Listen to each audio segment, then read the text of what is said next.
Assalomu alaykum. Men Kirmaniyadan Aysa Hakim. Men akam Musa Hakim to'g'riliq guvohlik bermoqchi. Akam Musa Hakim 1981-yil tug'ilgan. Madaniyat saviyasi boshlang'ich.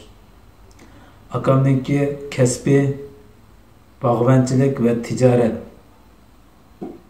Akam 2017-yil 3-oyda turmuga so'nilib, undan keyin lagerga chiqqan.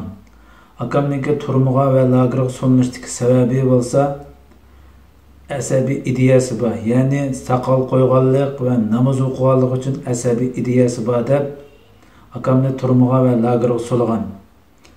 Akam bilan hozir hech qanday aloqamiz yo'q. Akamniki 4 bolasi, ayoli va dadam akamga qarashliq bo'lib, ularga kim qarayotdi?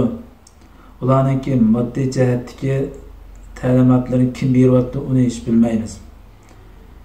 Men Xitoy hukumatidan gunohsiz akam Musa Hakimni qo'yib berishni talab qilaman va shundaqla xalqaro jamiyatdan akam Musa Hakim qatorliq minglarcha begunoh qarindoshlarimizni qutuldirishni talab qilaman. Rahmat.